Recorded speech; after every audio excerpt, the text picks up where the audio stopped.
Hello students, welcome to अक्षर learnings. So आपण बघतोय इंट्रोडक्शन टू मायक्रोबायोलॉजी हा टॉपिक. त्यामध्ये ऑलरेडी आपण डिस्कस केलंय की प्रोबायोटिक्स काय आहे, ब्रेड कसा फॉर्म होतो, त्यानंतर विनेगर कसा फॉर्म होतो. Now in this next part we are going to discuss about the microbial enzymes.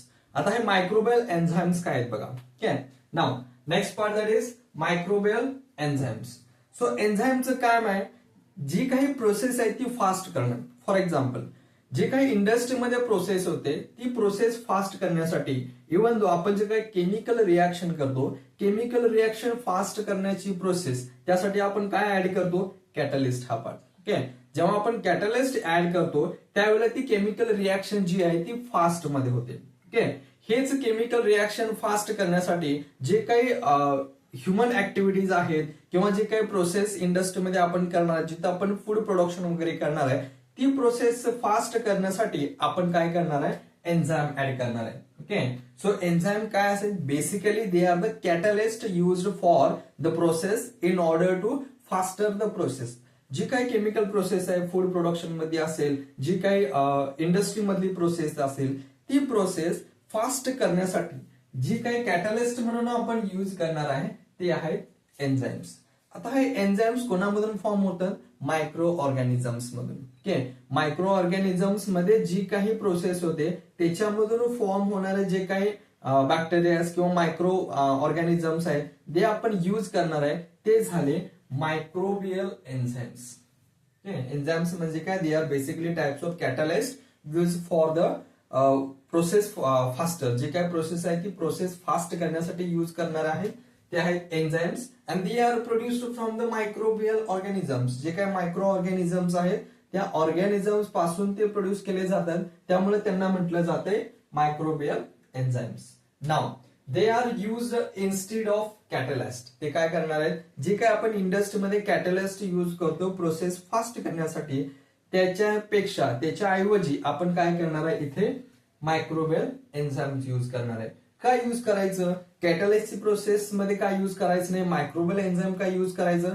त्याचे काही बेनिफिट्स आहेत. For example, they can active at low temperature, pH and pressure. Okay, म्हणजे जे काही कॅटलिस्ट यूज करण्यासाठी आपल्याला जास्त हीट यूज करावी लागणार आहे, हायर टेम्परेचर लागणार आहे, हे सगळं आपल्याला इथं लागणार नाहीये.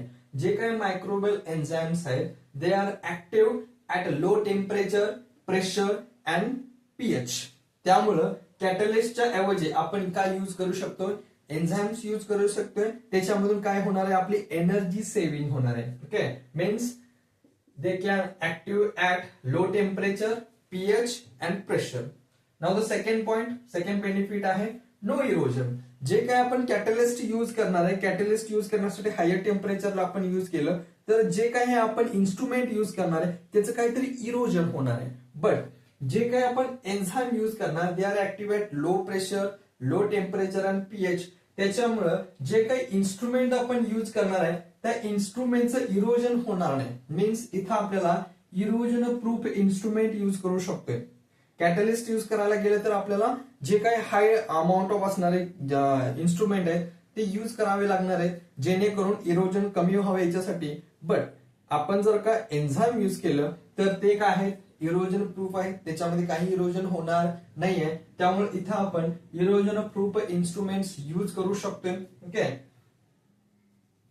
नाव जे काही कॅटलिस्ट आपण यूज करणार, कॅटलिस्ट यूज केल्यामुळे इरोजन होणार, इरोजन प्रूफ इन्स्ट्रुमेंट आपल्याला लागणार आहे. बट एन्झाइम मध्ये असं कोणताही इरोजन प्रूफ इन्स्ट्रुमेंट लागणार नाहीये, कारण एन्झाइम त्या प्रोसेसमध्ये त्या इन्स्ट्रुमेंटचं इरोजनच करणार नाही.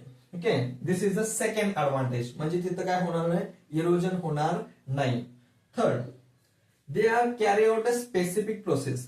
जेव्हा आपण कॅटलिस्ट यूज करतो किंवा हायर टेम्परेचर मध्ये एखादी प्रोसेस करणार आहे त्यावेळेला काय होतं? Different types of by products form होतात. म्हणजे जे स्पेसिफिक आपल्याला पाहिजे ते स्पेसिफिक मिळवण्यासाठी त्याच्यासोबतच काही ना काही डिफरंट बाय प्रोडक्ट्स तयार होणार आहेत. बट इथं काय? जेव्हा आपण मायक्रोबियल एन्झाइम यूज करणार आहे ते काय करणार? जे स्पेसिफिक पाहिजे तेवढ्याच स्पेसिफिक प्रोसेस आपल्याला करून देणार आहे. This is a third advantage. Next काय बघा? Unnecessary by products not formed. Okay, जे काही प्रोडक्ट्स प्रोसेस करणार आहे मायक्रो एन्झाइमचा यूज करून ते स्पेसिफिक प्रोसेस करत असल्यामुळं अननेसेसरी बाय प्रोडक्ट्स आपल्याला मिळतच नाही. अननेसेसरी बाय प्रोडक्ट मिळत नसतील तर तिथं प्युरिफिकेशन आपल्याला करावं लागणार नाहीये. म्हणजे प्युरिफिकेशन पणचा जो काही प्रोसेस आहे ती आपली कमी झाली. त्यामुळं हिचं जो काही एन्झाईमचा यूज करणार आहे ते बेटर प्रोसेससाठी आपण यूज करू शकते, जी फास्टर प्रोसेस असणार आहे आणि जेवढी स्पेसिफिक आहे तेवढीच प्रोसेस आपल्याला मिळणार. अनवॉन्टेड अननेसेसरी बाय प्रोडक्ट्स मिळणार नाहीत. नेक्स्ट आहे डिकम्पोज्ड मटेरियल रिड्युसेस, म्हणजेच काय, जे काही बाय प्रोडक्ट आहेत डिकम्पोज करणारे प्रोसेस आहेत ते आपल्याला कमी मिळणार आहे. Next is enzymes can be reused. जे एन्झाईम्स आपण युज करतोय एखाद्या प्रोसेससाठी ते आपण पुन्हा रियूज करू शकतोय. And these enzymes are eco friendly. Okay, ते एन्झाईम्स कसे आहेत, eco friendly, means they can be reused and they are eco friendly. Now these are the some advantages of using enzymes instead of catalysts. Okay, काय काय uses आहेत बघा. First one is they are active at low temperature, pH and the pressure.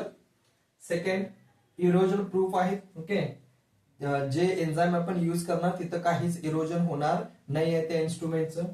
Third, ते carry out the specific process. जी process carry out करायची आहे, ज्या प्रोसेससाठी ते एन्झाईम आपण यूज करतोय तेवढंच प्रोसेस ते कॅरी आउट करतात. त्याच्यानंतर अननेसेसरी बाय प्रोडक्ट इथे फॉर्म होणार नाही, त्यामुळे प्युरिफिकेशन जे आपल्याला करावं लागणार आहे स्टेप बाय स्टेप ते इथे गरजेचं नाहीये. नेक्स्ट, दे डिकम्पोज मटेरियल जेवढे आहे ते रिड्यूस केले जातात, प्युरिफिकेशनची प्रोसेस कमी होऊन जाते. And the last is enzymes can be reused and these enzymes are eco friendly. हे आहेत सगळे ऍडव्हान्टेजेस मायक्रोबियल एन्झाईमचे जे आपण यूज करणार आहे इन्स्टेड ऑफ कॅटलिस्ट. ओके, आता हे एन्झाईम कुठे यूज केले जातात बघा. दे are use in the detergents.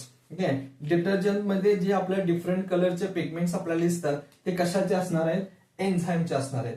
आता हे एन्झाईम काय करणार आहेत, आपल्या कपड्यामध्ये जे काही डर्ट आहे, ओके, कपड्यामध्ये जी डर्ट पडलेली आहे, मग काहीतरी खाण्यामधून असेल, काहीतरी पिण्यामधून असेल, जी डर्ट त्याच्यामध्ये पडते त्याच्यामध्ये काहीतरी प्रोडक्ट्स आहेत, कार्बोहायड्रेट्स, प्रोटीन, त्याचं काय करणार ते ब्रेकडाऊन करणार आहेत. Okay, means they are used in detergents for the dirt removal. आपल्या जे काही कपड्यावरती डर्ट असते ती डर्ट रिमूव्ह करण्यासाठी ते कोणामध्ये युज करतात, डिटर्जंट मध्ये युज करतात. मग तिथं डिफरंट प्रोसेस युज करून जेव्हा ते एन्झाईम ऍड केलं जातं ते एन्झाईम काय करणार आहे, त्या डर्टचं ब्रेकडाऊन करणार आहे. जेव्हा ते ब्रेकडाऊन होणार आहे तो इझिली रिमूव्ह होत जाणार आहे. Okay, so that is they are used for dirt removal in detergents. त्यानंतर जो काही कॉर्न फ्लोर आहे, ओके, तो कॉर्न फ्लोर मध्ये डिफरंट टाइप्स ऑफ एन्झाईम आपण यूज केले. फॉर एक्झाम्पल बेसिली आहे, स्ट्रेप्टोमायसिस आहे. हे जर का एन्झाईम आपण ऍड केले तर त्याच्यामधून आपल्याला मिळणार आहे glucose and fructose syrup. Okay, so corn flavour पासून ग्लुकोज आणि फ्रुक्टोज सिरप यूज करण्यासाठी त्याच्यामध्ये एन्झाईम ऍड केले जातात. ते एन्झाईम आहे bacilli and streptomyces. Okay, so next they are use in the industry for the production of different products. Okay, इंडस्ट्रीमध्ये different products त्यांचं जे प्रोडक्शन करण्यासाठी हे एन्झाईम ऍड केले जातात for the production of cheese, textile, leather. हे जे काही डिफरंट प्रोडक्ट्स आहेत त्यांचं प्रोडक्शन जर का आपल्याला फास्टर प्रोसेसमध्ये करायचे असेल, स्पेसिफिक प्रोसेस आपल्याला करायची असेल तर त्या सगळ्यांच्यासाठी हे एन्झाईम्स त्या प्रोसेसमध्ये ऍड केले जातात. So these are the some uses of microbial enzyme. Okay, so कळाला मायक्रोबियल एन्झाईम काय, these are the specifically catalyst आहेत जी प्रोसेस फास्टर करणार आहेत, स्पेसिफिक प्रोसेस घडवून आणणार आहेत, जे काही बाय प्रोडक्ट आहेत ते कमी करणार आहेत आणि प्रोसेस मोर बेटर करणार आहेत. Okay, so this is all about the microbial enzymes. आता नेक्स्ट पार्ट आहे झॅन्थम गम. ओके, झॅन्थम गम काय, जे काय आपण आईस्क्रीम खातो, जे काही मिल्कशेक पितो त्याच्यामध्ये थिकर पार्ट म्हणतो. जो आईस्क्रीम कसा आहे, थिक बनतो. जे काही मिल्कशेक आपण तयार करतो तो मिल्कशेक काय बनतो, थिक बनतो. हे थिक बनवण्याचं प्रोसेस कोण करणार आहे, झॅन्थम गम. ओके, सो त्याचं बेसिकली काम काय आहे, to add or to empower the thickness in ice creams. त्यानंतर जे काही मिल्कशेक्स आहेत ह्या सगळ्यांच्या मध्ये थिकनेस ऍड करायचं काम कोण करणार आहे, झॅन्थम गम करणार आहे. ओके, नाव हे झॅन्थम गम कसं तयार केले जाते. It is produced from the starch और मोलॅसिस. स्टार्च असेल किंवा मोलॅसिस असेल ह्याच्यापासून काय करणार आहे आपण, फर्मेंटेशनची प्रोसेस करणार आहे. आता फर्मेंटेशनची प्रोसेस करणारा कोण एन्झाइम आहे, तो आहे झॅन्थोमोनस. ओके, जेव्हा स्टार्च मध्ये किंवा मोलॅसिस मध्ये झॅन्थोमोनस एन्झाइम आपण ऍड करतो तिथे प्रोसेस होणार आहे फर्मेंटेशनची प्रोसेस. सो फर्मेंटेशनची प्रोसेस झाल्यानंतर मोलॅसिस पासून काय मिळणार आहे आपल्याला, झॅन्थम गम. आणि हा झॅन्थम गम ज्यावेळी आपण प्रोसेसमध्ये ऍड करणार आहे तो काय देणार आहे, थिकनेस ऍड करणार आहे त्या प्रोसेससाठी. मग आईस्क्रीम असेल किंवा मिल्क शेक असेल किंवा एनी अदर प्रोडक्ट असेल. आता ह्याची काय बेनिफिट्स आहेत, it is a soluble in hot and cold water. जो झॅन्थम गम तयार झालाय it is soluble in hot water and cold water and it has a high density. Okay, ह्याची काय डेन्सिटी जी आहे ती हाय आहे and it is soluble in hot and cold water. Okay, now what are the benefits of xanthan gum? Okay, महत्वाचा point आहे, xanthan gumचं काम काय, thickness add करणं. हा कसा प्रोड्यूस केला जातो, स्टार्च किंवा मोलॅसिस पासून. त्याच्यामध्ये काय ऍड केलं आपण, झॅन्थोमोनस नावाचा एन्झाइम ऍड केला, त्याच्यामधून फर्मेंटेशनची प्रोसेस झाली, त्याच्यामधून मिळाला आपल्याला xanthan gum. ह्याच्या प्रॉपर्टीज काय आहेत, it is soluble in hot water and cold water and it has a high density. आता ह्याचे युजेस काय आहेत बघा, हे झॅन्थम गम कुठे युज केलं जातं. Okay, it is used in pigments. जे काही कलर पिगमेंट्स आहेत जिथे आपण थिकनेस जे काय पेंट करणार आहे, पेंट जो काय कलर आहे त्याची थिकनेस जास्त असते, ही थिकनेस मिळवण्यासाठी त्याच्यामध्ये ऍड केलं जाते पिगमेंट्स. हा झॅन्थम गम पिगमेंट्स मध्ये युज केला जातो. Next, it is use in the fertilizers. जे काही फार्म साठी युज करणारे फर्टिलायझर्स आहेत या सगळ्या फर्टिलायझर्स मध्ये हा झॅन्थम गम यूज केला जातो. Next is toothpaste. आपली जी काही टूथपेस्ट आहे त्या टूथपेस्टला थिकनेस प्रोव्हाइड करण्याचं काम हा झॅन्थम गम करतो. So also it is used in toothpaste. Next आहे ते विडीसाइड्स.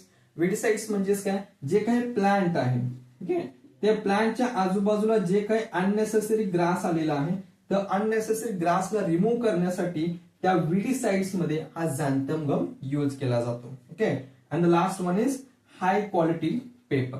जो काही पेपर आहे ते पेपर हाय क्वालिटीचा फॉर्म करण्यासाठी हा झॅन्थम गम तिथे यूज केला जातो. हे आहेत झॅन्थम गमचे डिफरंट युजेस, महत्वाचे आहेत, हे लक्षात ठेवा. त्यानंतरचा नेक्स्ट एक छोटासा पॉइंट आहे, that is the antibiotics. Okay, so antibiotics काय करतं, आपल्या बॉडीमध्ये जे काही डिसीजेस फॉर्म झालेले आहेत, अॅनिमल असेल ह्युमन असेल, व्हेरियस डिसीज ट्रीट करण्यासाठी अँटीबायोटिक्सचा यूज केला जातो. Now these antibiotics are formed कोणामधून, different types of bacteria and fungi पासून. Okay, different types of bacteria असतील किंवा फंजाय असतील ह्यांच्यापासून तयार केली जातात antibiotic and they can be used to treat different diseases in human and animals. त्याच्यामध्ये काहीतरी आजारपण आला असेल, काहीतरी डिसीज झाला असेल तर ट्रीट करण्यासाठी आपण यूज करणार आहे antibiotics. Okay, now they can use for the different diseases and they are formed from the different bacteria and fungi.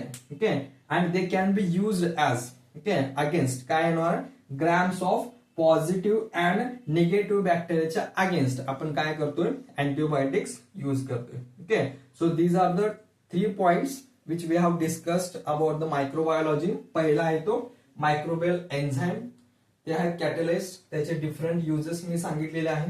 त्यानंतर सेकंड आहे तो झॅन्थम गम आणि त्याचंही जे काही डिफरंट युजेस इथं आपण डिस्कस केलेलं आहे. आणि पॉइंट आहे तो अँटीबायोटिक्स.